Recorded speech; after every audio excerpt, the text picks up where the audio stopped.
안녕하십니까.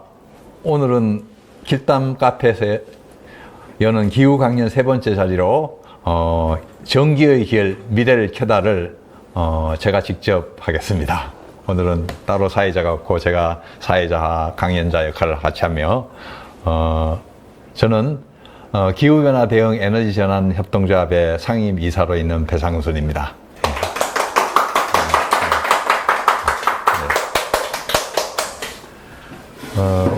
오늘 제가 할 거는 전기의 길 미래를 켜다인데 여기 보시는 그 모든 것을 전기화하라 이 책을 기본으로 해서 이 책이 이제 미국의 실정에 맞게 쓴 21년에 나온 책이기 때문에 저희 실정에 맞게 저희가 자료를 좀 더 보태고 해서 저희 실정에 맞는 실천 전략을 오늘 좀 소개해 드리려고 합니다.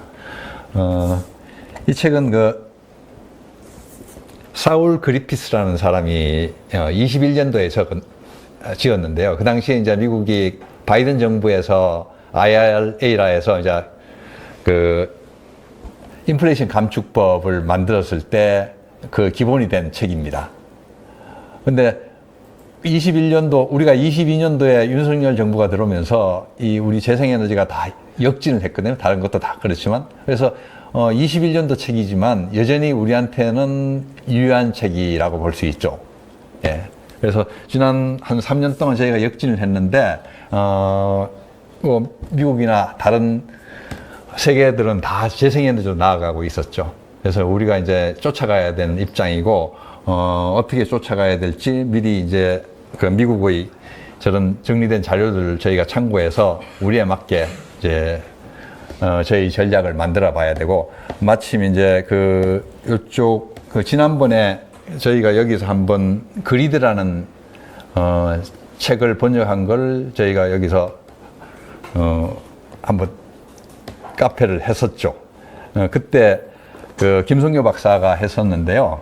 그 부분, 이번 이 책도 김성교 박사와 그 다음에 전현우, 권효재 분들이 옮겼고, 제일 마지막에 보면 옹긴이의 글이라 해서 우리 실정에 맞게 어떻게 우리가 전기화할지에 대한 것들도 저자가 소개해 놨습니다. 한번 시간이 되시면 꼭 저 책을 한번 읽어보시고, 제가 오늘 할 것은 어쨌든 우리 실정에 맞는 데이터들을 해서 우리가 어떻게 전기화할 것인지에 대해서 이제 설명을 드리려고 합니다.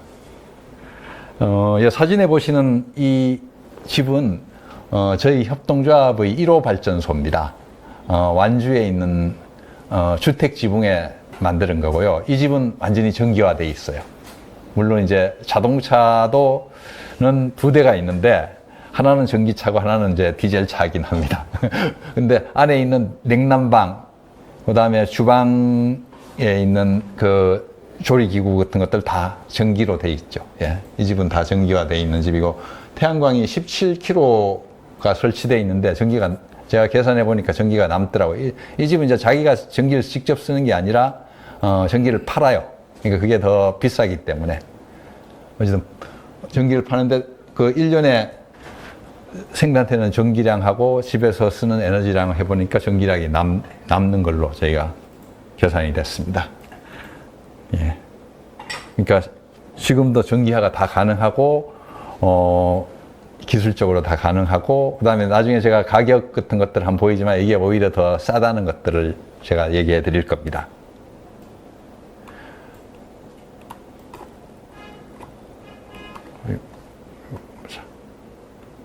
예.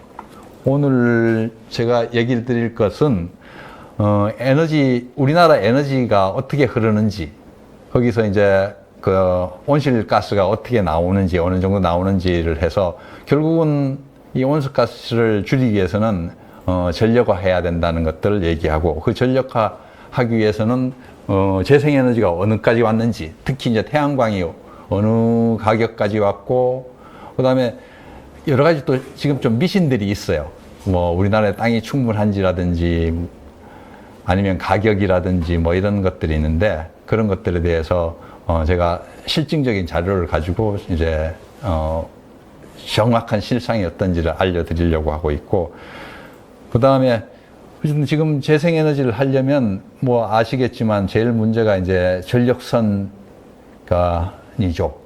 송전을 어떻게 할지, 배전을 어떻게 할지, 어떻게 이제 전기를 생산했는 거를 쓸지, 뭐 그런 것들에 대해서 저는 최근에 제일 기술 발전이 큰 부분이 배터리 부분인데, 이 에너지 저장 장치, 배터리를 하는 에너지 장치가 어떻게 우리의 그 전기화에 도움이 되고 그런 것들이 경제적으로 어떤 단계에 있는지를 좀 설명드릴 거고요.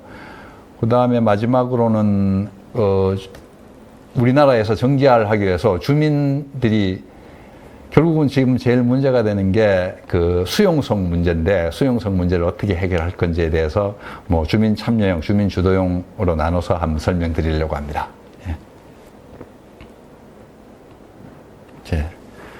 처음에 이제 제가 설명드릴 거는 우리나라 에너지가 어느 정도 쓰고 있는지, 그래서 에너지가 온실가스 얼마나 내고 있는지에 대해서 설명을 드리려고 하는데요. 여기 뭐 숫자표가 있는데 중요한 건 어쨌든 짚어드리려고 하는데요. 우리나라 에너지 수입액이 1년에 한 얼마쯤 될까요? 아마 많다고는 어찌다 하는데 몇 조쯤 되는지를 보니까 저도 어쨌든 이걸 하면서 보는데 한 200조쯤 되더라고요. 1년에 200조. 우리나라 예산이 600조로 아는데 3분의 1, 예산의 3분의 1의 에너지 수입에 쓰고 있어요. 그러니까 우리나라 수출액이, 그러니까 수입액이 6,300억 달러. 그러니까 이걸 아마 환율로 하면 14를 곱하면 거의 한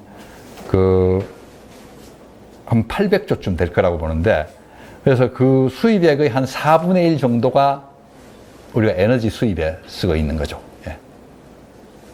근데 이 에너지 수입을 하지 않고 우리가 국내에서 다 재생에너지를 만들어서 쓴다면, 저는 1년에 400조를 우리가 절약할 수 있는 거고, 그 다음에 결국은 또 우리가 나중에 재생에너지를 쓰기 위해서 투자를 하고 할 때 우리가 1년에 어느 정도 예산을 쓸 수 있는지는 결국 이 400조 가지고 하는 거죠. 결국 이걸 대체되니까. 그래서, 나중에 이제 저희가 태양광이나 그 송전 배전망을 깔 때 얼마의 돈이 들지를 한번 추산할 때, 그게 200조 안으로 들면 우리가 충분히 할 만하다는 걸 판단할 수 있는 거죠. 예. 어쨌든 이 숫자를 우리가 1년에 한 200조 정도 쓴다는 걸 에너지 수입에 염두에 두셔야 되고요. 하나 하면, 사실 200조는 정확하게 아니고 또 저희가 석유 수입을 해서 제품을 만들어서 또 나가는 게 있거든요. 수출이. 근데 그걸 제가 조사해 보니까 한 60조가 돼가지고 실제로는 한 140조가 어쨌든 저희가 에너지를 수입해서 국내에서 쓰고 있다 보는 거죠. 예. 그 다음에 또 하나, 에너지를 저희가 대부분 수입하기 때문에 90 몇 프로가 저희가 대부분 수입해요. 우리가 쓰는 거야 수력하고 재생에너지 일부 쓰는 건데 그건 아주 작은 양이죠. 예. 대부분 수입하는 건데 이게 해외에서 수입하니까 여러 가지 문제가 또 생겨요. 그 금액도 문제지만 지난번에 보면 코로나 때 한번 보시면 그때는 세계 경기가 떨어지면서 우리나라도 어쨌든 여러 가지 생산량도 떨어지면서 그때는 수입액이 한 30%, 그러니까 여기 20년께 보면 갑자기 수입액이 그 전에 1240억 달러에서 한 800억 달러로 뚝 떨어졌죠. 한 30%가 떨어졌어요. 근데 그와 반대로 러시아와 우크라이나 전쟁할 때는 22년도에 났죠. 22년도 때는 그 전에 1350억 달러에서 2000억 달러로 한 60%가 거의 급증한 거예요. 그러니까 우리나라로 그렇지만 독일 같은 데다 이런 데는 유럽은 에너지가 그때는 러시아에서 대부분 가스를 갖고 있다가 러시아가 가스를 끊어버리니까 엄청 고통을 받았죠. 전기요금이 한 3배 올랐다는 얘기도 있고, 예. 그래도 우리는 그래도 좀 수입이 다변화돼서 그렇지는 않았지만, 어쨌든 제가 말씀드리고 싶은 거는 에너지를 대부분 수입함으로써 돈도 문제지만 이렇게 에너지 안보가 문제라는 거죠. 예. 우리가 국내에서 에너지를 만들었으면 그런 영향을 덜 받는 건데, 그러니까 식량이나 에너지는 우리 목숨줄하고 같으니까요. 그걸 다른 사람한테 의존한다는 거는 장기적으로 봐서 좋지 않은 거죠. 그래서 저희가 재생에너지를 통해서 이걸 다 국내에서 만든다면 일단 국내 제일 먼저는 이제 온실가스가 어쨌든 재생에너지로서 저희가 배출을 이제 안 해도 된다는 문제를 해결하는 거고, 그 다음에 무역수지에서 1년에 한 140조 정도를 저희가 아낄 수 있다는 거고요. 그 다음에 에너지 안보도, 식량과 같이 에너지 안보도 저희가 해결할 수 있다는 겁니다. 예. 그래서 제가 말씀드린 일년에 지금 한 140조 쓴다는 건 염두에 좀 두십시오. 예, 1년에. 요건 뭐 저희가 석유 어쨌든 수입하면 한 그러니까 한 200조쯤 수입하는데 그 중에 한 60조는 석유 제품으로 그냥 다시 나가는 것 같다는 걸 자료를 보여주는 거고요. 예. 그 다음에 에너지를 저희가 들어올 때, 그러니까 석유, 석탄, 그 다음에 가스가 어쨌든 수입인데 대부분 여기 제가 보시지만 이게 합치면 거의 90%에 가까워요. 그 다음에 저희가 이제 원전을 한 13% 정도 쓰고요. 나머지는 보면 다 미미해요. 예. 지금도 아직 뭐 저희 재생에너지 같은 것들은 태양이나 이제 바이오 쪽은 되게 미미하죠. 10% 미만입니다. 예. 그 다음에 쓰이는 것들을 보면 저희가 어쨌든 산업용이 대부분이에요. 예. 가정용은 한 10%밖에 안 되고요. 대부분 우리나라가 이제 수출 산업이 많기 때문에 산업용으로 많이 들어가고, 그 다음에 수송용으로도 한 16% 정도 들어간다고 나와 있네요. 그 다음에 이제 상업용으로도 한 10%. 그러니까 가정용이나 상업용은 거의 한 10% 정도 된다고요. 뭐, 이 정도 감으로 알고 계시고, 결국은 우리가 에너지를 줄이려면 산업용에서 많이 줄여야 된다는 걸 얘기해 줍니다. 예. 예, 여기서 보시면, 그 다음에 에너지를 어쨌든 온실가스 추이를 보면 제일 많이 배출하는 게 어쨌든 에너지를 만드는데 많이 들어가요. 그러니까 전기를 만들거나 아니면 집에서 아니면 뭐 우리 도시 난방공사에서 에너지를 해서 난방기를 만들 때 그런 때 에너지가 들어가고, 그 다음에 산업공정이라 해서 철을 만들려면 이제 코크스를 집어넣어가지고 환원을 시키는데, 뭐 그런 데 들어가는 것들이라든지, 아니면 시멘트 같은 데 이렇게 만드는 것들, 아니면 뭐 석유화학 쪽에도 여러 가지 에너지들이 많이 들어가죠. 그런 쪽에 가고, 그래서 총 배출량이 우리가 이게 이제 이산화탄소로 해서, 저도 숫자가 익숙하지 않아서 한 100만, 1000만, 한 7억 톤 정도 내는 걸로 돼 있는데, 거의 산업용이 한 6억 톤 이상, 산업하고 에너지 쪽이 한 6억 톤이죠. 예. 나머지 뭐 농업이나 이런 데는 뭐 그렇게 크진 않다는 걸 얘기하는 거고요. 예. 그래서 이제 탄소를 어쨌든 줄이려면 에너지 부분을 전기화를 해서 재생에너지 전기로 만들어야 되는 거고, 그 다음에 산업공정에서 뭐 코크스나 이런 것들 들어가는 것들을 이제 수소로 바꿔서 탄소를 줄여야 된다는 거죠. 예. 그래서 전기가 우리나라에서 이제 전기가 어느 정도로 에너지에서 최종 에너지에서 쓰이는지를 한번 보면 한 20% 정도 쓰여요. 나머지는 석유 제품으로 해서 뭐 아니면 석탄으로 해서 가스로 해서 이렇게 들어가는 거고요. 그러니까 이 전기도 대부분이 이제 지금 우리나라 보면 석탄이 한 30, 이제 최근에는 작년에는 원전이 어쨌든 한 30% 조금 넘었고, 석탄이 그보다 조금 적었고요. 그 다음에 가스, LNG로 해서 발전하는 부분들이고, 재생에너지는 아직도 한 10%가 안 되죠. 예. 이런 전기, 예, 그게, 말씀드리고 싶은 거는 어쨌든 전기가 아직은 전체 최종 에너지의 5분의 1밖에 안 돼요. 이걸 이제 90%, 100%로 가자는 게 그래야지 이제 저희가 온실가스를 줄일 수 있을 거고요. 현실적으로 그게 지금 가능해지고 있다는 걸 제가 말씀드리려고 하고 있고요. 예. 보면 요게 이제 얼마나 이제 전기를 더 많이 생산할 건지, 그리고 더 재생에너지로 그 전기를 바꿀 것인지에 대한 우리나라 산자부가 2년마다 그 계획을 발표합니다. 그래서 올해도 이제 이 계획을 12차 올해인데 11차는 그러니까 작년에 발표된 거예요. 그리고 올해 계획을 잡아서 내년에 이제 계획을 발표할 거고요. 보시면 그러니까 23년도에 저는 원전하고 석탄하고가 거의 30%로 비등하고요. 그 다음에 LNG가 조금 떨어지죠. 예. 그 다음에 뭐 재생에너지는 아직 10%가 안 되고 있고요. 예, 신재생까지 다 합쳐도. 예. 그렇게 해서 우리가 한 588 테라와트 아워라는 전기를 쓰고 있어요. 뭐 테라와트 아워가 그러니까 킬로와트 아워에 하면 한 10의 6승인가? 뭐 어쨌든 뭐 그 정도 될 거예요. 10의 킬로 다음에 메가고 기가고 테라 10의 9승 정도 되네요. 어쨌든 큰 숫자입니다. 근데 우리나라가 한 588 테라와트 정도의 지금 전기를 쓰고 있는데 이 전기본 계획에는 30년하고 38년에 우리가 얼마를 쓸 것인지에 대한 계획을 마련하고 있는 건데, 대부분 보면 지금 연간 한 1, 2% 정도, 1점 몇 프로 정도 더 증가한다고 보고 있는데, 저는 좀 생각이 달라요.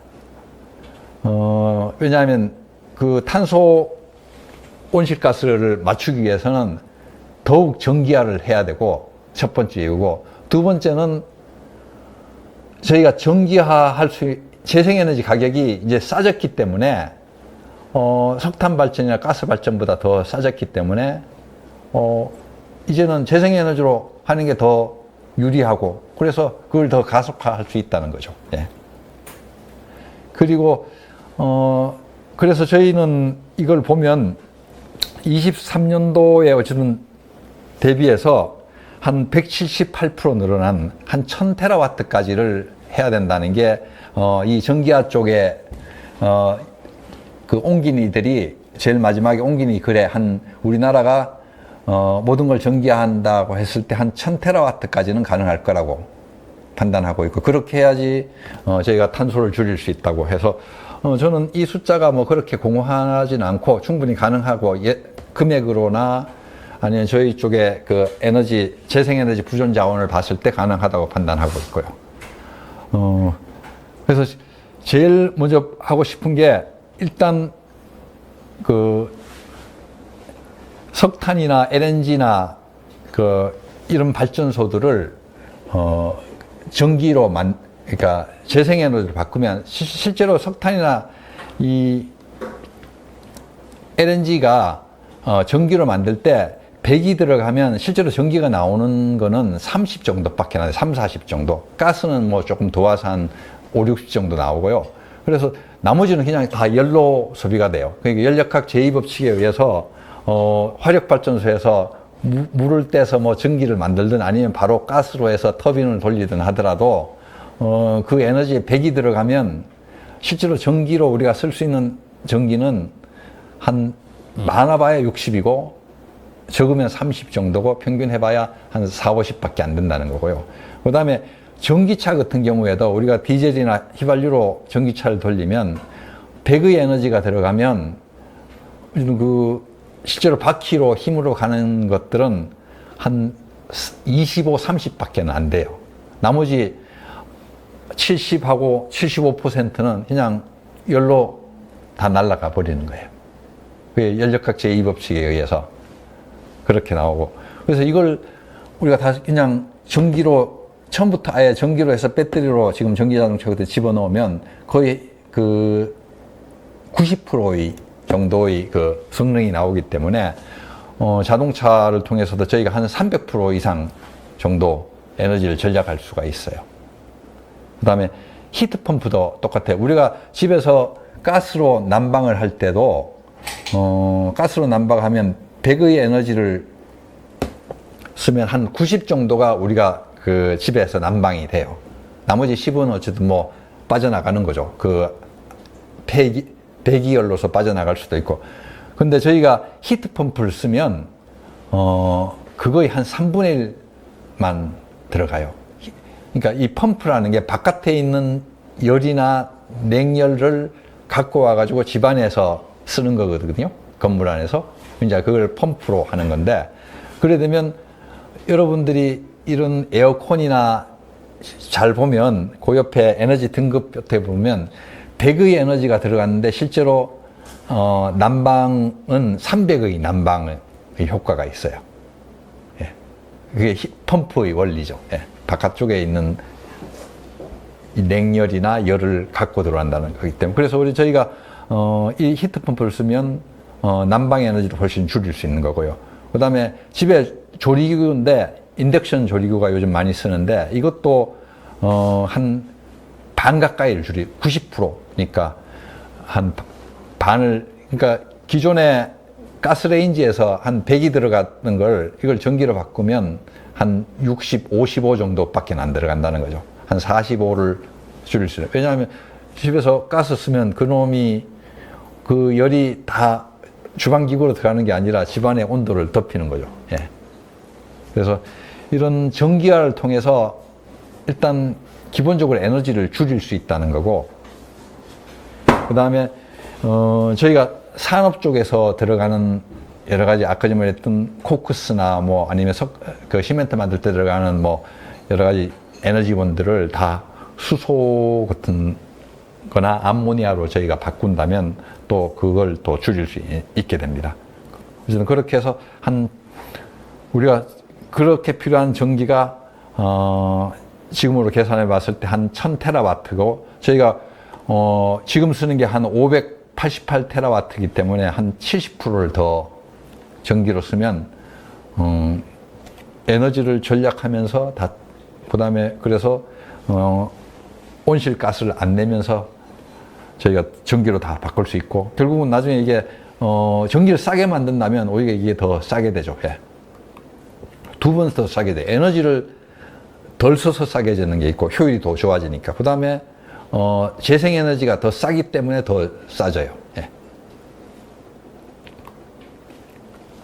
그래서 이제 이번에는 재생에너지가 얼마나 싸졌는지 태양광을 통해서 제가 알려드리려고 해요.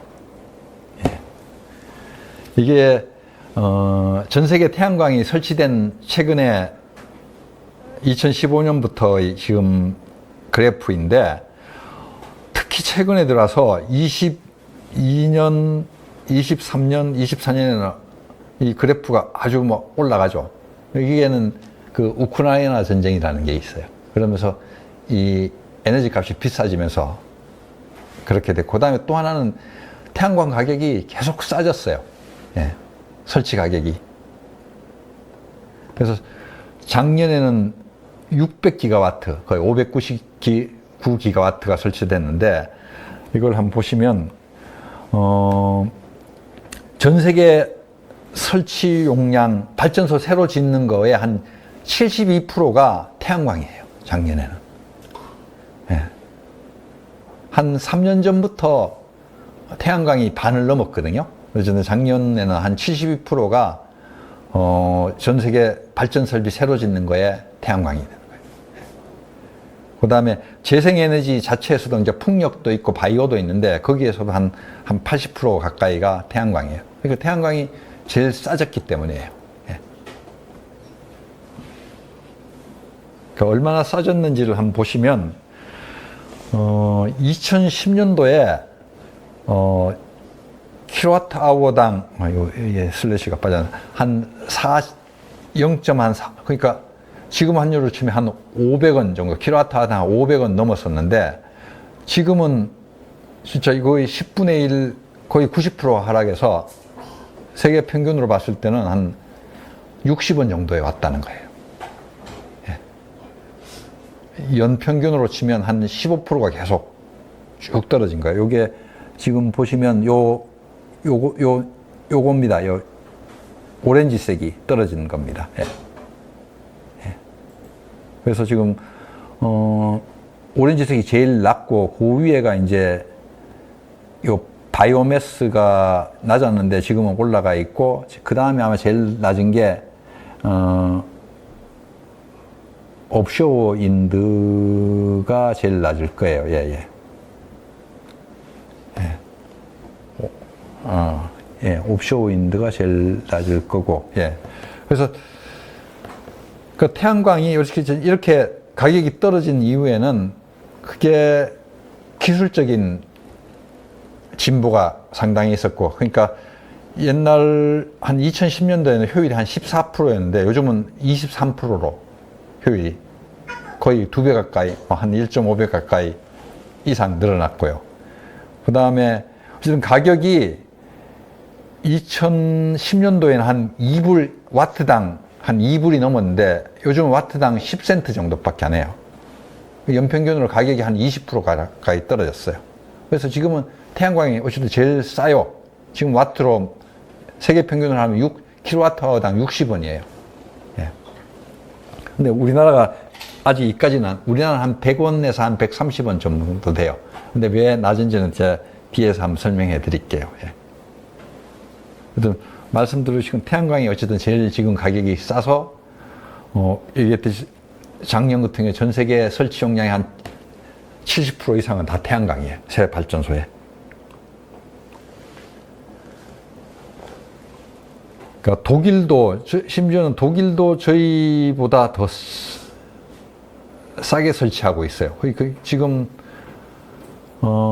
독일 같은 경우에는 킬로와트당 한 83만 원에 설치하네요. 중국도 한 그 정도 가격에 설치하는데 우리는 지금 이게 여전히 한 킬로와트당 한 100만 원이 넘어요.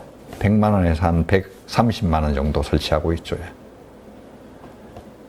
예.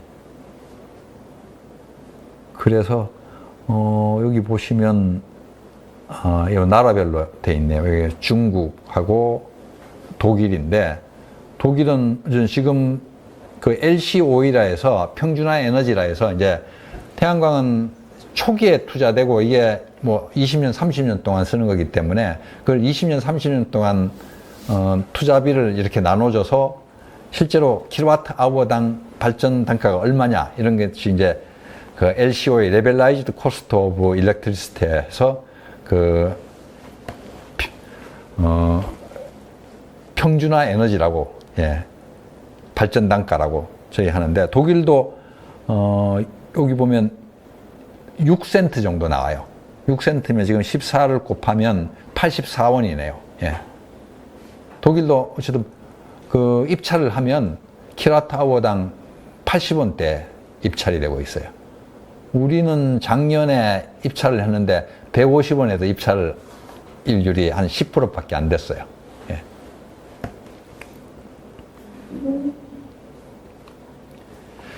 그래서 이렇게 가격이 떨어져서 이제 예상하기를, 전망하기를, 이게 이제 그 블룸버그 뉴 에너지 펀드라는 데서 이제 예측한 건데 지금 우주는 전 태양광이 한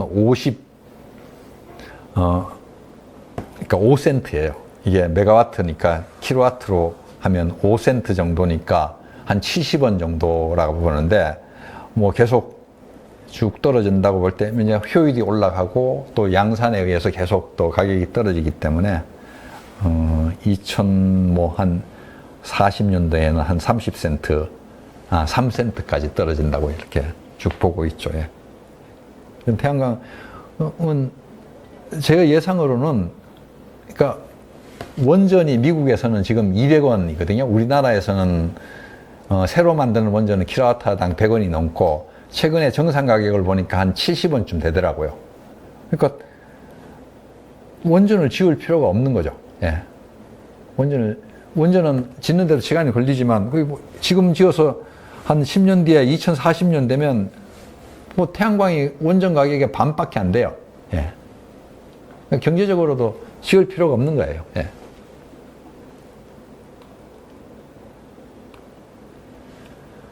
이게 우리나라 이제 태양광의 에너지 경제연구원이 조사를 한 거예요. 작년 보고서인데요.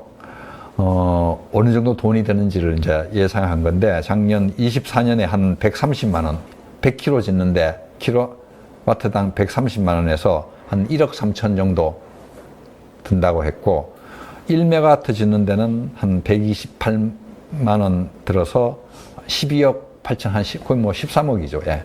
그래서 20메가 아주 크게 지을 때는 그게 많이 좀 떨어져서 킬로와트당 한 106만 원인데, 그러니까 뭐 이러되면 200억 정도, 200억 정도 드는 거죠. 어쨌든 뭐 규모의 경제에서 이렇게 떨어지는 건데, 어쨌든 우리나라는 여전히 한 100원 이상이에요. 그러니까 킬로와트당 100만 원이니까. 근데 이게 아까 제가 보시면 다른데 독일이나 이런 데 보시면 독일은 킬로와트당 83만 원이에요. 예. 예. 이렇게 지금 차이가 좀 나는데, 왜 그러냐 하면 우리나라 같은 경우에는 일단 토지 비용 때문에 LCO에 이게 영향이 미치고, 또 두 번째는 우리나라는 분양형이 많아요. 그러니까 자기가 하는 것보다는 아파트 분양하듯이 개발 사업자가 만들어서 파는 건데, 그래 되면 제일 문제가 뭐냐면 아파트하고 똑같이 아파트 할 때 지을 때 비용이 얼마 들고 땅값이 얼마 들고 해서 아파트 분양 가격을 매겨지는 게 아니라 주변 시세가 어떻고 금리가 어떻고에 따라서 가격이 매겨지잖아요. 태양광도 이렇게 분양하게 되면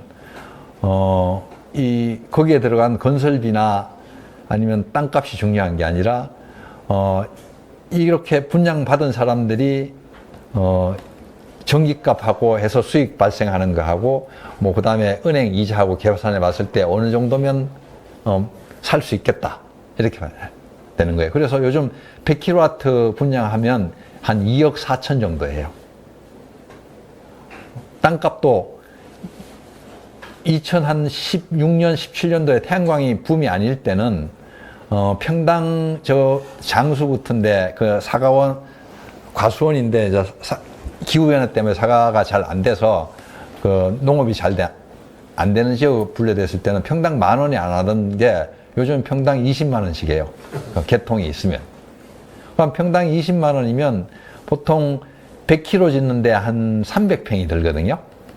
그러면 20만 원, 6천만 원이에요. 땅값만 해도. 예. 근데 그 땅값이 6천만 원인데 짓는데 비용이 한 1억 드는다 하면 1억 6천인데, 그러면 거기다 개발 그 회사 하는 사람들 이익을 보태야 되고, 또 중요한 뭔가 주민들이 어쨌든 수용성을 높이기 위해서 주민들이 반대하고 하면 마을에 마을 기금도 또 줘야 돼요. 그 다음에 금리가 또 있기 때문에 그 금리 비용 같은 것들 다 고려했을 때 아까 제가 2억 4천이 들어가는 거예요. 예. 그래서 우리나라가 지금 태양광이 이 독일이나 중국에 비해서 싸지 않은 거는 일단 토지 비용이 많이 먹혀 들어간다는 거하고, 그 다음에 금리가 비싼 것들, 이런 것들이, 그 다음에 토지 비용에 따른 또 여러 가지 개발 비용들, 그런 것 때문에 안 싸지는 거죠. 그래서 그걸 하기 위해서는 예를 들어 주민 참여행위라든지 주민 주도형으로 모델로 가야 된다고 하는 게 이제 제가 뒤에 한번 설명드릴 겁니다. 예.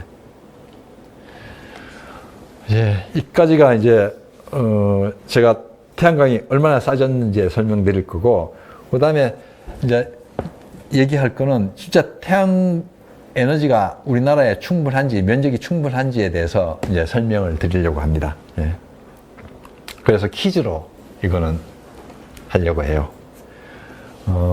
태양 에너지가 진짜 충분한지, 어떤 사람들은 태양 에너지 그걸로는 우리 에너지를 감당할 수 없다고 얘기하는데, 일단 먼저 그 지구에 쏟아지는 에너지량을 한번 이거 제가 퀴즈로 만들어 봤어요. 문제가 지구에 쏟아지는 태양광을 얼마 동안 모으면 전 세계가 1년간 쓰는 에너지를 충당할 수 있을까, 이거예요. 그래서 한 달이 모아야 된다, 아니면 일주일 모아면 된다, 아니면 하루, 아니면 약 1시간, 아니면 1분만 모아도 된다. 이거 문제가 오늘 3가지가 있거든요. 그래서 오늘 그 문제를 많이 맞히는 분한테 이 책을 하나 오늘 증정하겠습니다. 먼저 손 들고 대답하시면 기회는 한 번 있고요. 자신 있는 분은 1번. 1분, 예, 다른 분.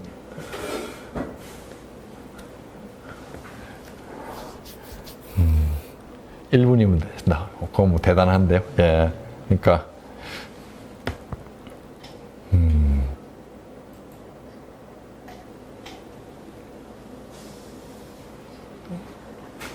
이거 책을 얻을 수 있는 기회인데. 한번 얘기해보세요. 오지선다. 예, 예. 잘 모르겠지. 그러니까 찍는 거죠, 뭐. 예. 그러면 2번. 2번 일주일 정도. 예. 4번요. 1시간? 네. 예. 3번요.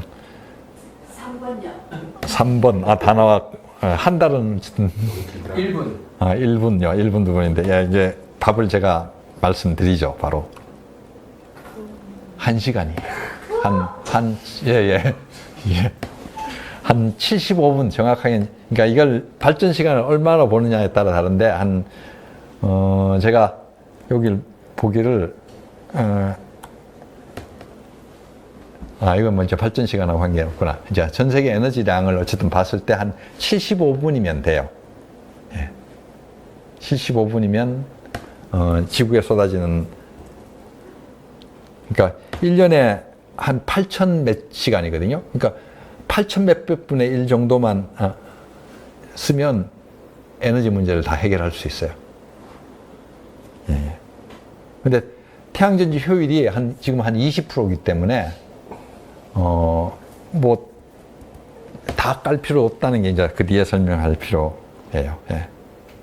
지구에 떨어지는 에너지량이 대전하고, 사실 지금 우리가 석유 쓰는 것도 사실은 태양 에너지가 50억 년 동안 다 지구에 만들어 놨던 걸 저희가 쓰고 있는 거고, 그걸 이제 단 한 100년 동안, 몇백 년 동안 그냥 홀랑 다 태워 먹어가지고, 그동안 CO2까지도 다 지구 밖으로, 땅 밖으로 내기 때문에 지금 이제 이 문제가 발생하는 거죠. 예. 그래서 이걸 저희가 이 에너지를 그냥 그대로 해서 잘만 쓰면 이 CO2 문제도 해결할 수 있다는 거예요. 예. 두 번째 문제는 에너지, 우리나라가 진짜 에너지 발전이 잘 되는 건지를 저희가 한번 알아보려고 하는 문제거든요. 두 번째, 전 세계에서 우리나라는 햇빛 발전이 잘 되는 지역일까? 그래서 다음 지역들을 햇빛 발전이 잘 되는 순서대로 나열해 보라 하는 거예요. 예. 서울, 프라이부르크 독일이고요. 그 다음에 두바이, 아랍에미레이트인가요? 그 다음에 도쿄, LA. 이게 제가 이 문제는 조금 쉽지는 않아요. 예. 제가 학교에서 이 문제 학생들한테 냈는데, 한 10번 해서 맞췄어요. 근데 참고를 드리면 서울하고 도쿄는 비슷해요. 그래서 한 묶음으로 다룰 거고, 두바이하고 LA도 비슷해요. 그러면 좀 답이 쉽게 나올 것 같네요. 두바이, LA, 서울, 도쿄, 프라이부르크. 2번 프라이브르크.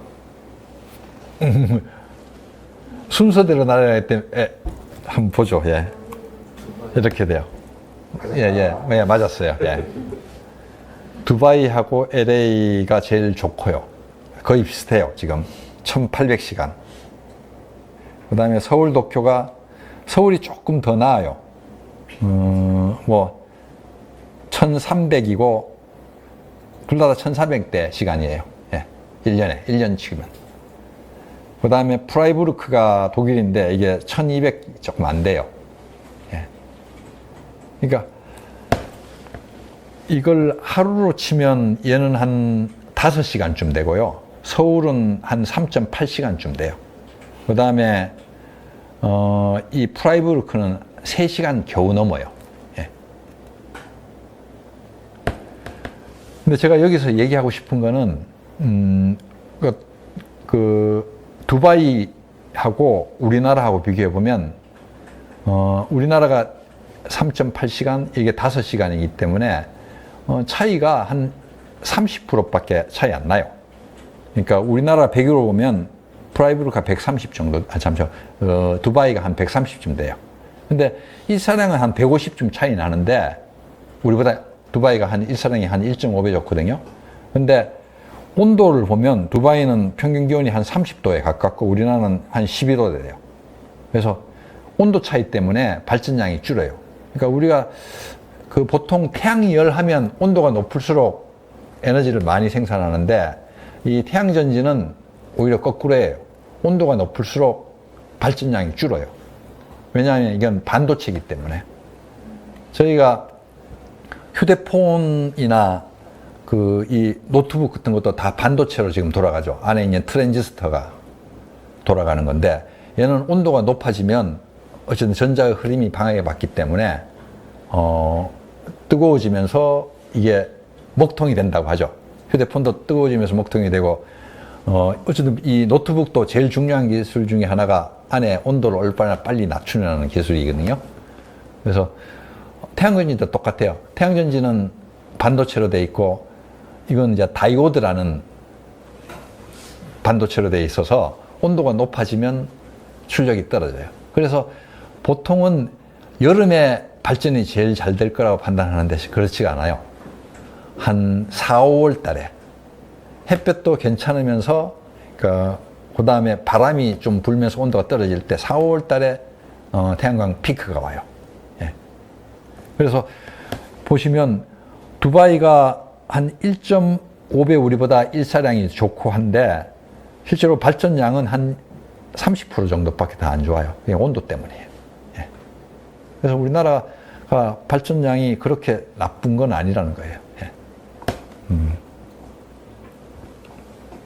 이렇게 보시면, 여기도 보시면 한번 온도 그래프가 보면, 두바이가 요 색깔이기 때문에 거의 한 5시간인데, 우리는 3시간인데, 색깔을 보면 밑에 저 보라색으로 내려가는 것도 있는데, 우리나라는 그래도 약간 붉은 쪽에 들어가는데, 이거 좀 확대해 보시면 이렇게 돼요. 우리나라는 색깔이 약간 노란 오렌지색이에요.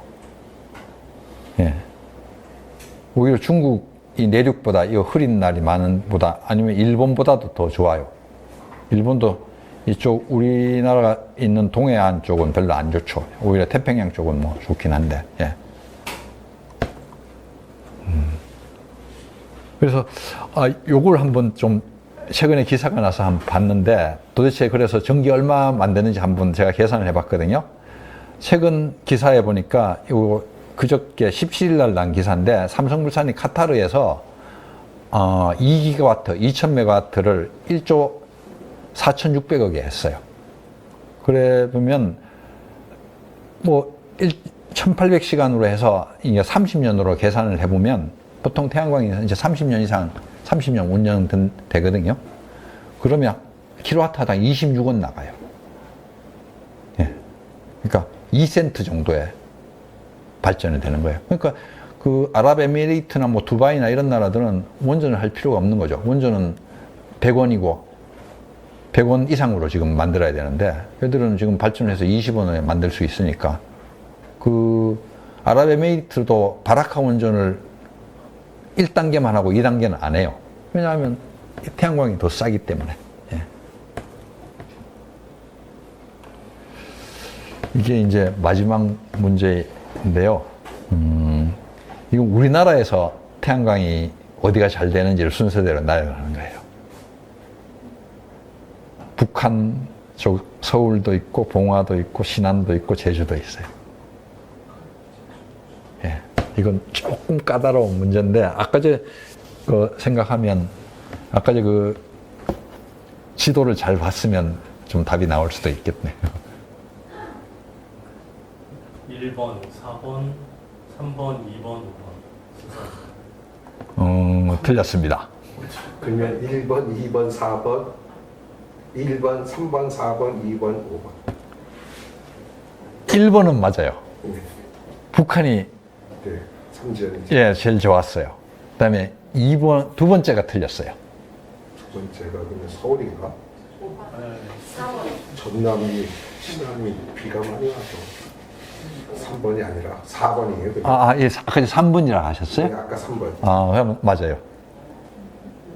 1번, 3번, 2번, 4번, 5번이에요. 틀렸어요. 제가 4번 했어요. 그러니까 삼지연이 제일 좋아요. 그러니까 위도하고 관계 있는 게 아니라 날씨하고 관계 있어요. 그 다음에 온도하고 관계 있고. 그러니까 제주도가 제일 나빠요. 제주도는 위도가 낮은데 비가 많이 비가 많이 와요. 구름이 많이 껴서 해양성 기후여서. 그와 비슷하게 신안도 별로 안 좋아요. 뭐 염전이 있긴 하다만 여기도 서해안에서 비구름이 오기 때문에 별로 안 좋아요. 근데 서울이 좋아요. 서울이 소우 지역이기 하고. 근데 이제 물론 이제 그 건물에 가려서 잘 안 되죠, 서울은. 예. 그 다음에 봉화가 좋은 게 여기도 소우 지역이에요. 물론 이제 산에 들어가면 안 되지만 그 개활지 같은데 봉화에서는 여기가 온도도 낮고 봉화가 거기 뭐죠? 무슨 목이라 하나? 춘향목인가? 예. 봉화가 춘향이 있는데 그게 춘향목이 온도차가 큰 데서 나오는 소나무이기 때문에 단단한데 그 춘향목인데 봉화가 엄청 춥기 때문이에요. 예. 그래서 이런 순서예요. 그래서 우리가 알고 있는 게 대부분 제주도가 잘 될 거라고 생각하고 대부분 그렇게 하는데 실제로는 안 그렇다는 거예요. 예.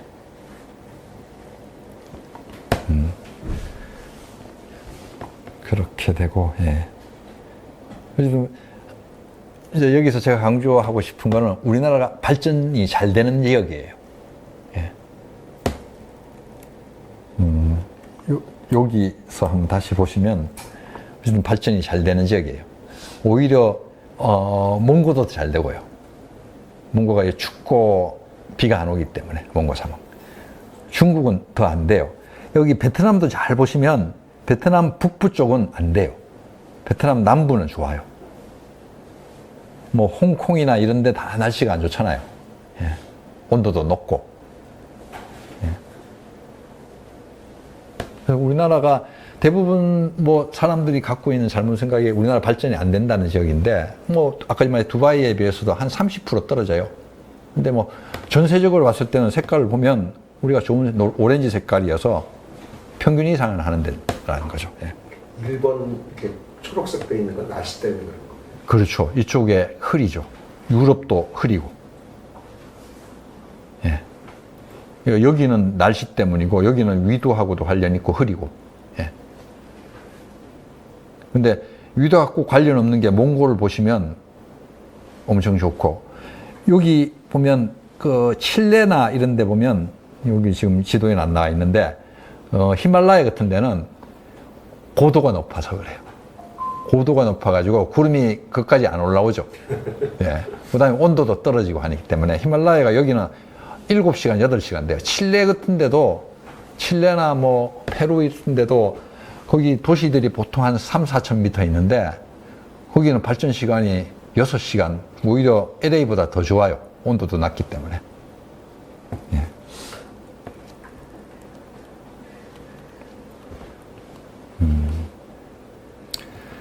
그 다음에 제가 설명드릴 게 도대체 이제 우리나라에 어느 정도 면적이 필요한지를 이제 설명드리려고 해요.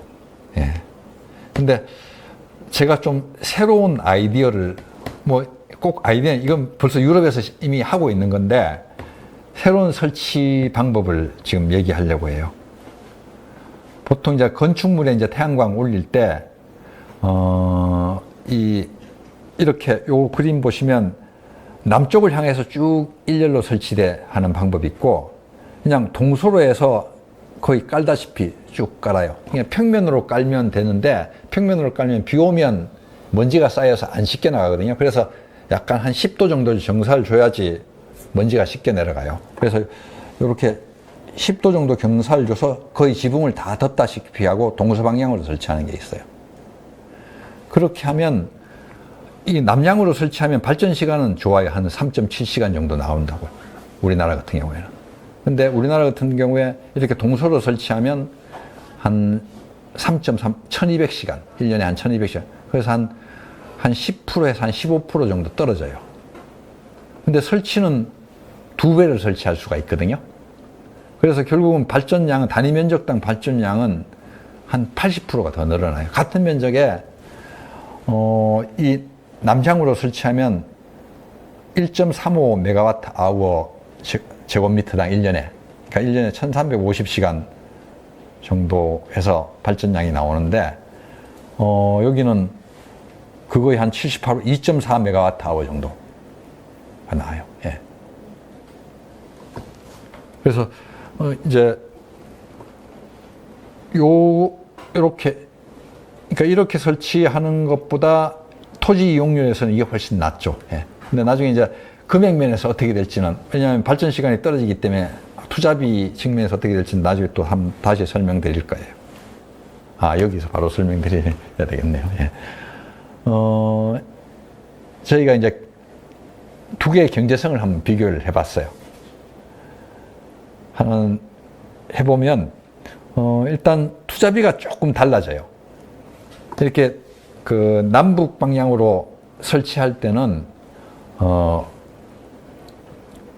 어레이 하나당 구조물이 다 들어가는데 비해서 동서방향으로 설치하면, 가운데 부분에, 그러니까 이렇게 다시 보시면 요 가운데 부분에 구조물이 공통되기 때문에 구조물이 좀 더 적게 들어가고, 그 다음에 키도 낮출 수가 있어요. 낮게 설치할 수가 있고.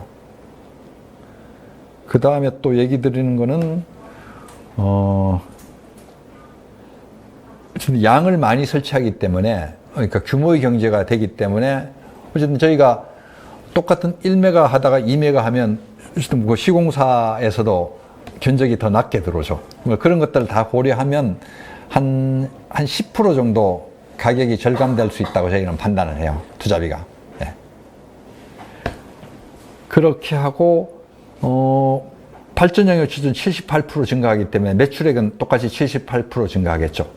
저희가 그래서 시뮬레이션을 돌려보면, 그러니까 예를 들어서 융자를 많이, 금리 3%, 90%로 해서 융자를 갖고 오고, 금리 3%로 하고, 임대료를 싸게 하고, 제곱미터당 1,000원씩 하고, 했을 때, 요 1메가와트 설치할 때는 1년에 한 8,900만 원 정도 수익이 발생하는데, 그러니까 매출이 1년에 한 2억 정도 생길 때 한 9천만 원 정도 수익이 생기는데, 이 동서이중해로 해서 2메가 설치하면 한 3억 6천 정도 1년에 매출이 생기는데, 한 1억 5천 6백 정도 수익이 더 발생해요. 그러니까 한 75% 정도 수익이 더 증가해요.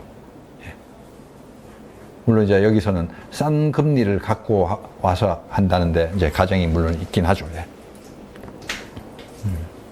그래서 국토 이용 측면에서도 이렇게 동서로 설치하면 더 많이 설치해서 더 에너지를 더 많이 만들고 전기를, 그 다음에 매출액도, 그 수익도 더 많이 증가해, 같은 면적에.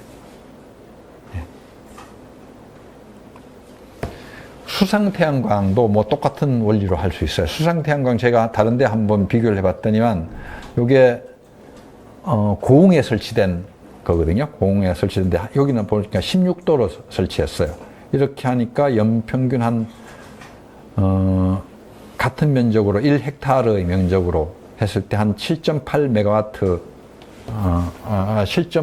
1.78 한 기가와트 아워 정도 전기를 만드는데, 10도로 해서 동서로 설치하면 한 40% 정도 발전량이 더 늘어나요. 면적은 한 50%, 57% 늘어나는데 발전량이 감소하기 때문에 결국 이제 곱해주면 한 전기량이 한 40% 더 증가하죠. 네.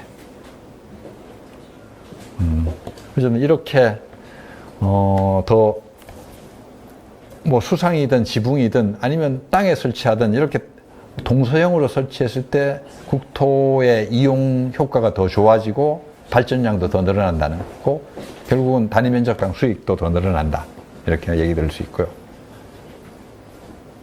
네. 문제가 4개였네요. 하나 더 있습니다. 그러면 우리가 23년도 전기량이 제가 잘못했는데 23년도 전기량이 558테라와트 아워였거든요, 우리나라. 이거를 다 이 동서 배치형으로 했을 때 얼마 면적이 필요한지를 지금 맞춰보는 거예요. 우리 국토에. 우리가 그러니까 남쪽 면적만 했을 때 10만 제곱킬로미터거든요. 계산하기 쉽게 이제 100이라는 숫자가 나오는데, 어쨌든 이 588테, 거의 뭐 600테라와트의 전기를 만들기 위해서 어느 정도 면적이 필요한지를, 뭐 신문 기사나 이런 거 보면 우리나라를 다 덮어야 된다는 식으로 막 모자란다는 식으로 막 그렇게도 나오거든요. 어느 정도일 것 같아요? 2.5%. 2.5%요? 동서형이니까.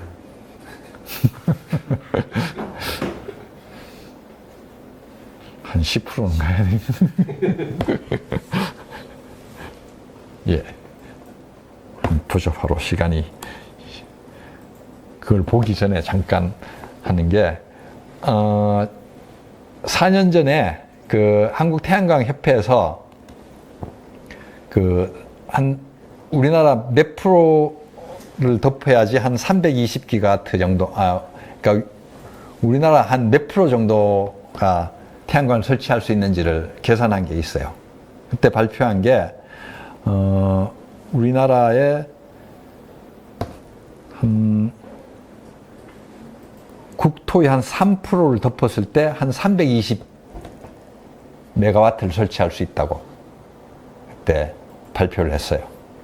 예.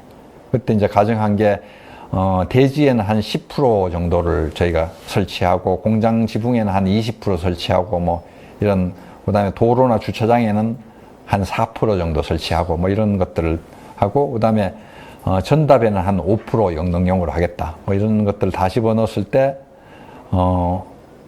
한 320메가와트를 설치할 수 있다. 했고, 그래 되면 연간 저희가 한 1200시간 정도 하니까 한 400테라와트 아워 정도를 만들 수가 있거든요. 그러면 거의 지금 전기를 거의 다 쓸 수는 있어요. 예. 근데 그보다 이제 이게 아까 전에 남북형으로 설치하는 거고, 동서역으로 설치하면 어쨌든 그 반이 들 거고요. 한 600테라와트 아워의 전기를 만들려면 한 1년에 한 1200시간 발전한다 하면 한 490기가와트 정도를 설치해야 돼요. 그 정도 설치하려면 면적을 계산해 보면 한 2450제곱킬로미터 정도가 필요해요. 그러니까 서울이 600이니까 서울의 한 4배 정도는 필요하긴 하죠. 예. 근데 국토 면적을 봤을 때는 2.5%밖에 안 돼요. 예.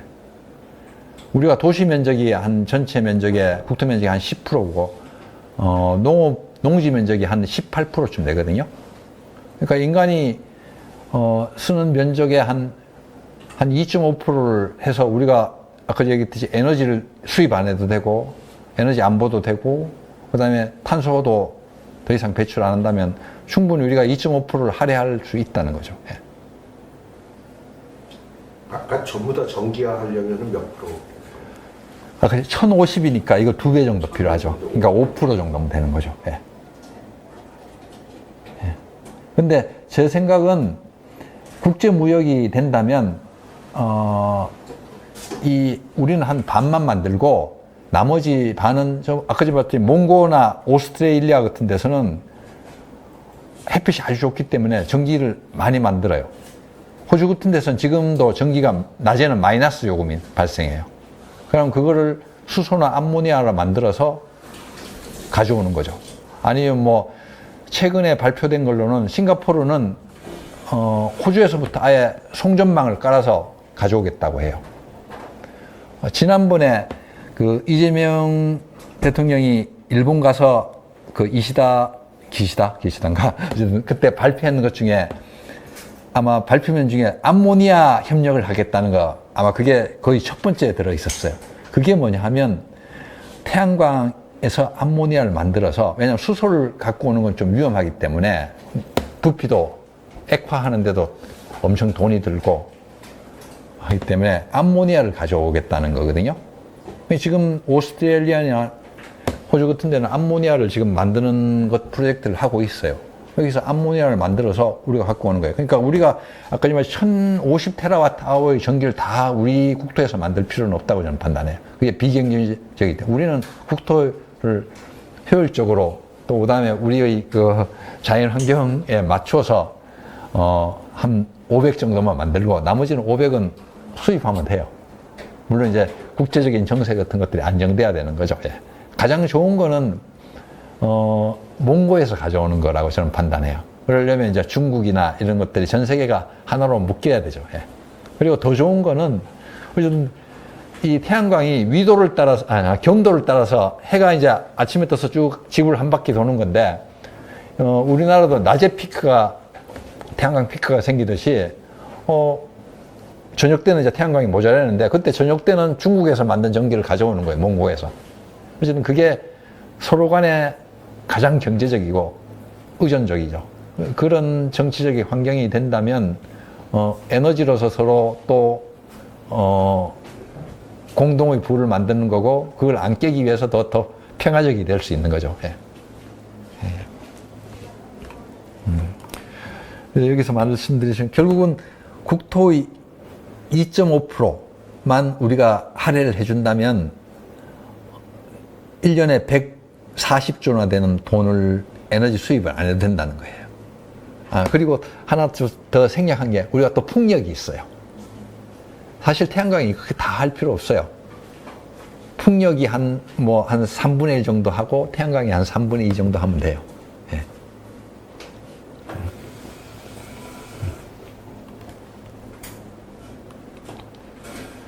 이제 얘기할 거는, 예, 시간이 1시간인데 빨리 진행을 해야 되겠군요. 예.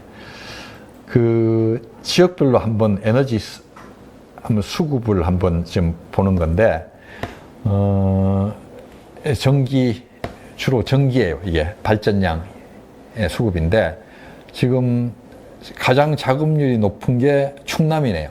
지금 보령이나 대천 이런데 화력발전소, 석탄발전소하고 가스발전소가 많아가지고 충남이 제일 전기가 제일 많고, 경북도 많네. 전국은 원전들이 많아서 여기 월성하고 저기 울진 쪽에 원전들이 많고, 전기 작업률이 서울이 떨어지고 아마 대전도 지금 떨어지고, 대전은 충남에서 가져오는 거 때문에 그렇고, 예. 하여튼 지금 정부가 이제 지역별 차등 요금제 하려고 하죠. 예. 그래서 이런 문제가 있기 때문에 차등 요금제를 하려고 하죠. 예. 그래서 지금 발전소들 쭉 보면 석탄 화력 발전소는 거짓말에 충남에 많이 돼 있고, 아니면 여기 영흥도인가요? 저기 영흥도 쪽인가? 어쨌든 그쪽에 지금 많이 있고, 그 다음에 하동 쪽에 삼천포 쪽 그쪽에 지금 많이 있죠. 예. 그래서 이 전기를 서울 쪽으로 보내려니까 송전선로가 필요한 거죠, 지금. 예. 대부분 지금 서울 쪽에 에너지를 많이 쓰기 때문에. 예. 잠깐 한번, 경기도가 아까 이제 보면 경기도는 한 62%네요. 왜냐하면 인천에서 많이 가져오는 것도 있고, 아까 이제 영흥화력 쪽에서도 많이 가져오고 하기 때문이네요. 예. 이거는 이제 원전 쪽인데, 원전은 보면 이제 울진, 여기 고리 쪽, 부산 쪽에 있고, 그 다음에 여기 월성 쪽에 있고, 울산하고 이렇게 몰려 있고요. 그 다음에 영광 쪽에 이렇게 몰려 있죠. 어쨌든 이 전기를 다 서울 쪽이나 하고, 여기는 이제 많이 울산이나 경남 쪽에 공단들이 쓰는 건데, 그래도 남아서 아마 서울 쪽으로 보내야 될 겁니다. 예. 아니, 경상도 쪽으로. 근데 여기는 지금 전기가 많이 남아가지고, 많이 생산해 보내려고 하는데, 송전선로가 지금 안 깔려서 석탄 화력 같은데 밤도 제대로 못 돌린다고 하더라고요. 왜냐하면 지금 울진 원전을 또 계속 돌려야 되기 때문에. 예. 그런 상태인데도 지금 보면 26기가 가동되고 있고 4기가 지금 건설되고 있고 영구정지가 지금 2개 돼 있어요. 예. 그래서 해안 쪽에. 그래서 이런 해안 쪽에 있는 걸 많이 서울 경기 쪽으로 밀어 올리기 위해서 이런 대전망들, 송전망들을 막 지금 설치하려고 하고 있죠. 이 바다 쪽으로도 보내려고 하고 있고 지금 설치를 하려고 하고 있죠. 예. 근데 이거는 큰 발전소에서 어쨌든 보내기 위해서 하는 송전소이고 사실 재생에너지 쪽에 태양광 쪽은 지역에서 설치하면 지역에서 쓸 수가 있어요. 예. 그래서 그 지역에서 쓰기 위해서는 이제 제가 뒤에서 설명하지만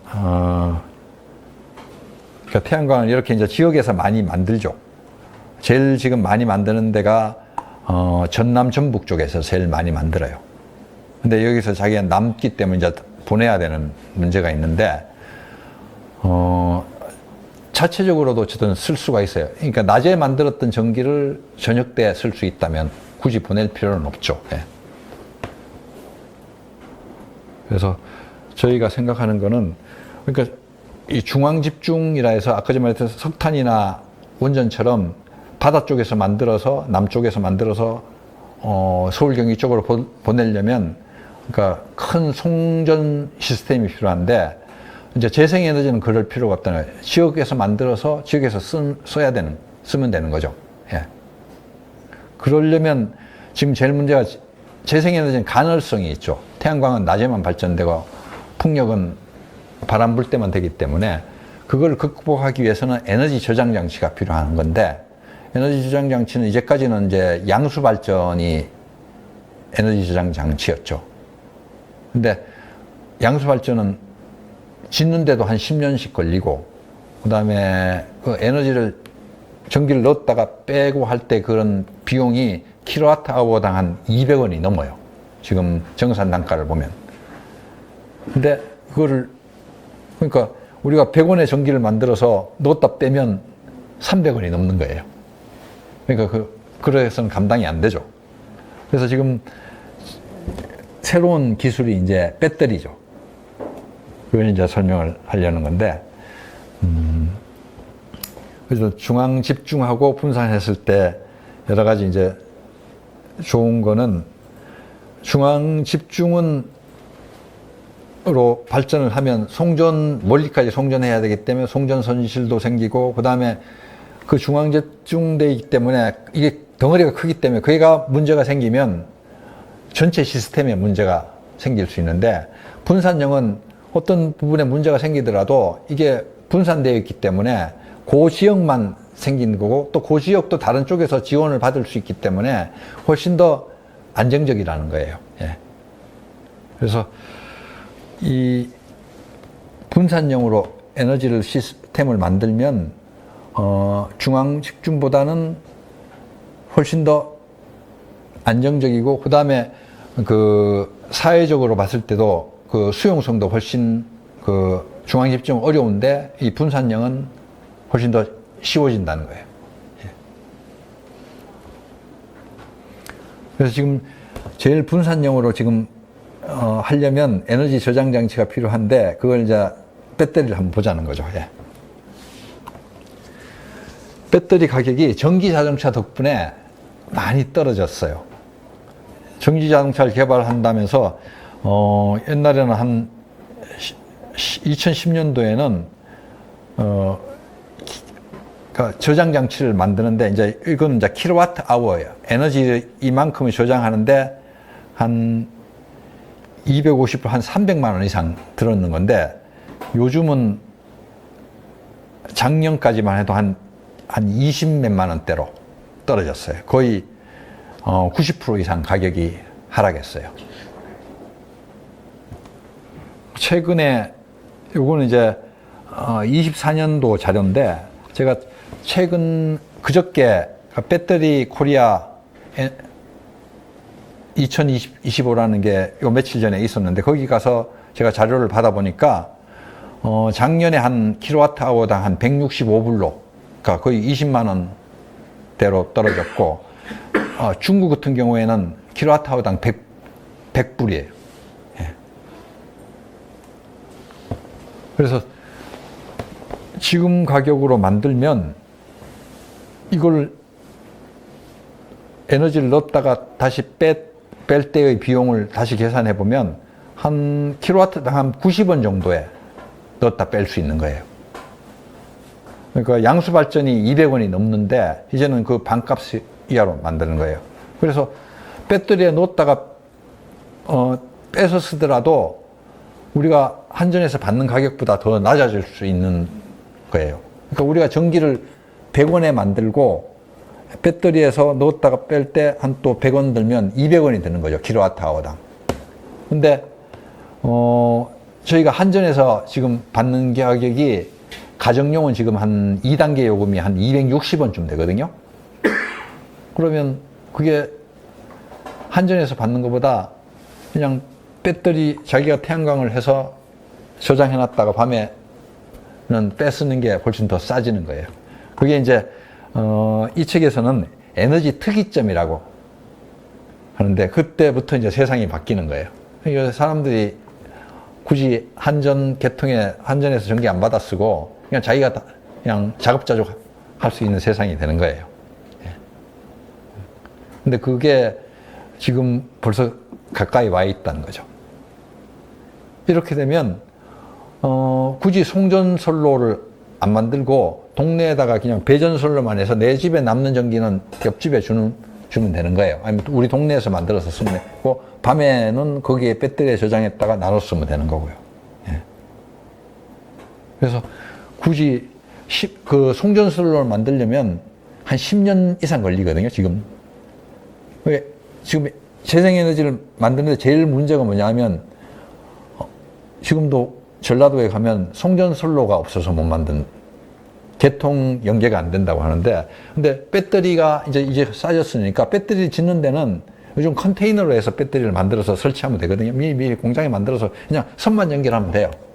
한두 달이면 끝나요. 한두 달도 안 걸리고 뭐 한 달 어쨌든 금방 끝나는데 그렇게 만들고 뭐 주변에 이제 배전선로 동네에서 쓰는 전기 선로는 어느 정도 용량이 되기 때문에 그걸 쓴다면 재생에너지를 빨리 늘릴 수가 있어요.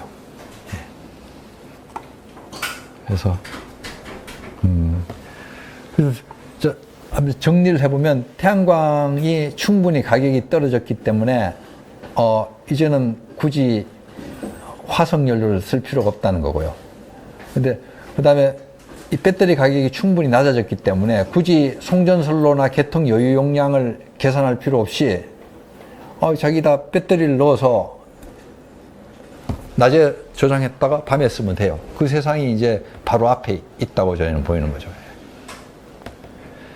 그 다음에 아까 제가 봤던 면적도 충분해요. 우리가 2.5%만 할애한다면 아니면 풍력까지 한다면 뭐 한 그 이하로도 할애한다면 우리가 연간 한 140조 원이나 되는 에너지 수입을 안 해도 된다는 거고요. 그만큼 또 탄소도 안 만들어도 되고 이산화탄소도. 예. 그래서 이제 충분히 그런 세상이 완 거예요. 그래서 이제 제가 설명드릴 거 이제 설명드릴 거는 어떻게 이제 주민들이 이렇게 태양광을 할 것인지에 대해서 두 가지 모델을 설명드리려고 해요. 하나는 주민 참여형이라는 모델하고 하나는 주민 주도형이라는 모델로 설명드리려고 해요. 왜냐하면 태양광이 이렇게 저희가 100원에 아까 말했듯이 LCOE라해서 만드는 가격이 100원이거든요. 근데 저희가 지금 계약을 하면 PPA라 해서 직접 전기를 쓰는 회사하고 지금 계약을 할 수가 있어요. 제도가 이제. 그게 180원, 160원에 계약을 해요. 저희가 100원에 만들어서 180원에 팔 수 있다고요. 그러니까 80원의 이익이 생기기 때문에 이 이익으로 해서 발전 사업을 해서 이익을 남길 수가 있어요. 그걸 주민들이 나누어 갖는다면 누구나 발전소를 지으려고 하겠죠.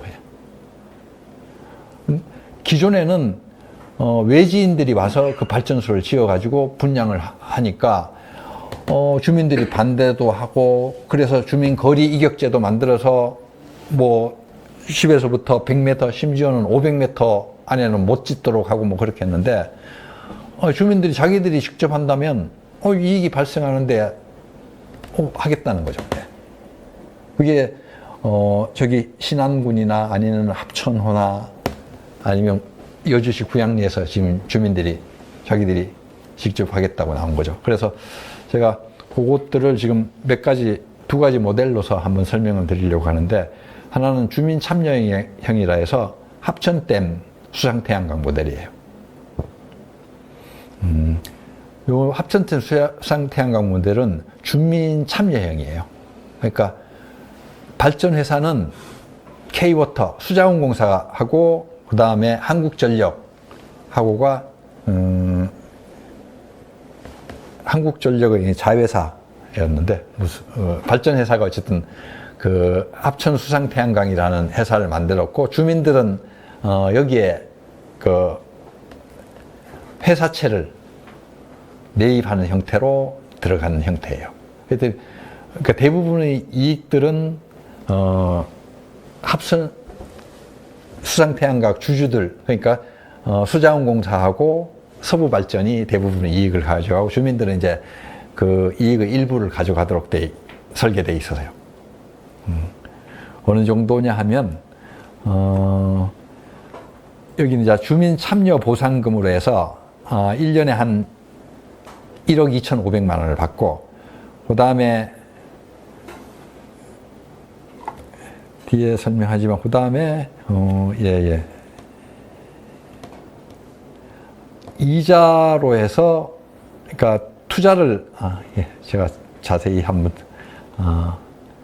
31억 원을 이제 대출해서 투자를 했거든요. 31억 원. 전체 비용이 전체 비용이 한 보자. 여기 나오네요. 750억 드는데 한 35% 정도 주민들이 5%, 한 4% 정도 투자를 했어요. 그래서 하는데 주민들이 갖는 수익은 뭐 주민 보상금하고 그 다음에 이자해서 한 1년에 한 6천만 원. 왜냐하면 이 이자가 왜 이렇게 적냐하면 돈을 어쨌든 빌려서 투자를 한 셈이거든요. 그러니까 빌렸을 때 이자를 돌려주니까 결국은 그 이자 차익은 별로 안 돼요. 그래서 1년에 한 2억 정도, 2억 조금 넘어 정도 주민들이 받는 거죠. 그런데 보시면 뭐 1년에 한 2억 정도를 받고 이 태양광 회사는 연 한 30억 정도 해서 많으면 작년에는 4년째는 4년 합계가 그렇군요. 연 한 30억 정도의 이익을 가져가요. 그 중에 주민들이 한 2억 정도를 가져가는 거예요. 그래서 그러니까 주민들이 가져가는 거는 뭐 10%도 안 되죠. 이렇게 이제 설계된 거고 어쨌든 이거는 주민들이 그러니까 4% 지분 참여만 그 부채 채권만 인수한 형태예요. 이게 주민 참여형이고 또 다른 형태는 주민 주도형이라 해서 이제 여주시 구양리에서 햇빛둘의 발전 협동조합을 만들어서 여기는 그 협동조합이 100% 자기 지분을 갖고 태양광 발전을 하는 거고요. 이건 주민들이 다 지분을 갖고 있죠. 여기는 이제 1메가와트를 만드는데 한 17억 정도 돈이 들어갔는데 자기 자본은 한 10% 정도쯤 되고 나머지는 대출로 했어요. 그렇게 해서 주민들이 한 출자금을 한 7천만 원 정도 냈고요.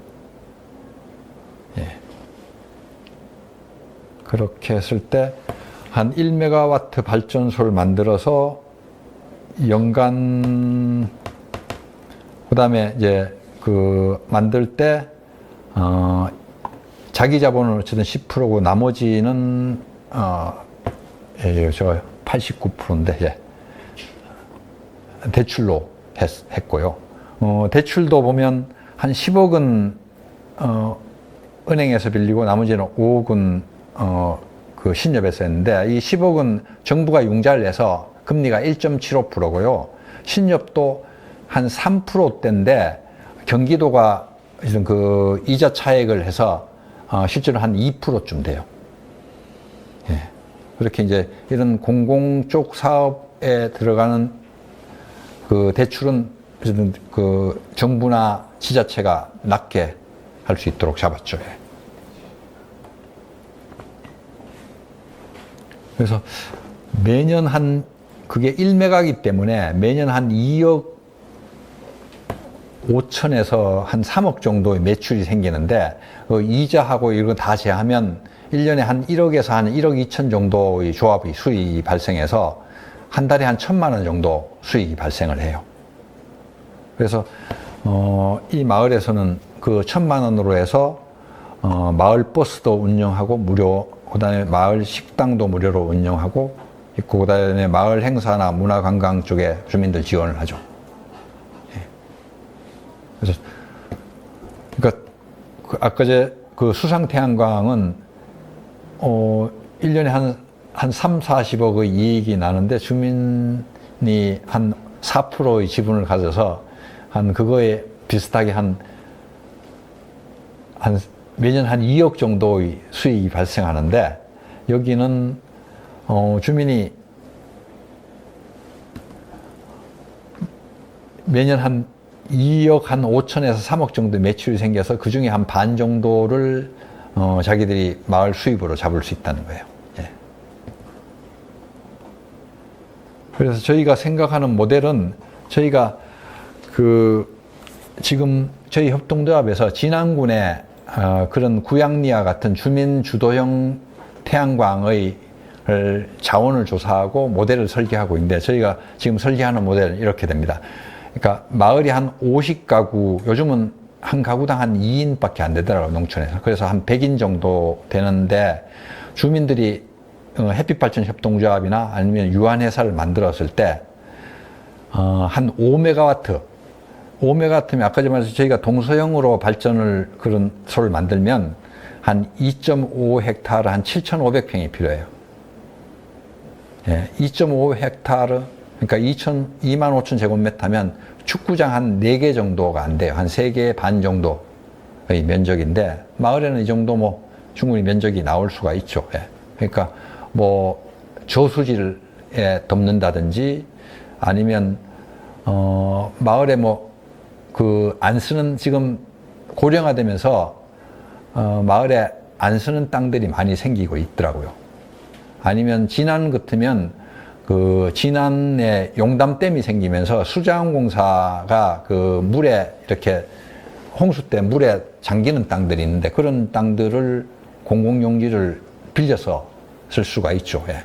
그런 땅들을 하면 어쨌든 25,000 제곱미터 2.5헥타르는 한 마을에서 충분히 가능한 양이라 보고, 저희가 이렇게 하면 한 50억 정도의 투자를 하면 매년 한 3억 정도의 주민들한테 50호 마을에 수익을 만들 수가 있어요. 그러면 한 가구당 한 660만 원쯤 되는 거고, 그래서 마을 공동 수익으로 해서 한 1억 3천 정도를 뭐 아까 말했듯이 뭐 식당이나 마을 버스 같은 걸로, 아니면 마을 복지 여러 가지 기금으로 쓰고, 기본적으로는 인당 한 400만 원씩 정도 기본소득을 만들어 줄 수 있다고 저희가 가능하다고 봐요. 예. 그래서 물론 이제 여기 할 때 그 금리를 한 3% 정도로 하고, 그 다음에 이 50억 중에 한 45억 정도는 20년 장기로 해서 한 3%로 해서, 아까 전에 에너지관리공단이 주는 그런 장기 그 대출을 만들고 나머지 5억 정도를 자기 자본인데 이 자기 자본도 그 지자체가 주민들한테 빌려주는 거예요. 그러면 5억 정도는 1년 안에 이 마을 이 발전소 수익으로 갚을 수가 있어요. 그래서 실제로 주민들은 돈이 하나도 안 들어가고 그 협동조합에 뭐 저임 가입할 때 뭐 10,000원이든 10만 원 정도 내면 나머지 돈은 다 대출로 해결할 수가 있어요. 그렇게 했을 때 연간 한 400만 원 정도 개인한테 수입이 돌아가고 마을로서 봤을 때도 한 공동기금으로도 한 1억 이상 만들 수 있다는 거예요. 그렇게 해서. 가구당일 것 같은데 400만 원인데. 아, 예, 가구당입니다. 제가 예, 가구당 한 600만 원이 나오기 때문에 그렇게 저희가 시뮬레이션 해봤을 때 이런 사업, 그 마을 공공 태양광 사업이 가능하고 그래서 지금 이재명 정권에서 이 마을 태양광을 하겠다고 하는 거고 내년에인가 뭐 5년 안인가에 뭐 500호를 하겠다는데 제가 판단으로는 이런 모델이 된다면 이 전국에 3만 개의 행정리가 있거든요. 3만. 그럼 3만 개의 행정리 농촌 마을에 다 이걸 할 수가 있는 거예요. 그러면 3만 개면 한 마을에 5메가와트면 150기가와트가 돼요. 그러니까 아까 제가 말했듯이 우리가 한 600기가와트가 필요하다 했잖아요. 한 4분의 1은 이런 태양광으로 만들어 줄 수 있는 거예요. 예.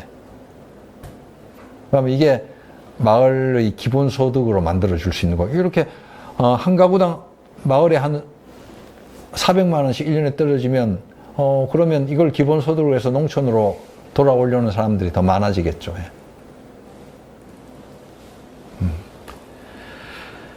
예.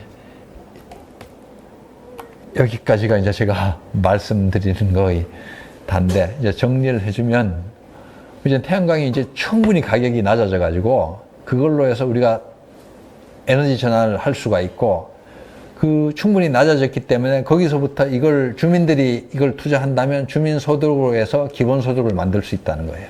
그래서 지금 이재명 정부는 그걸 하겠다는 거고요. 예, 이상입니다. 예.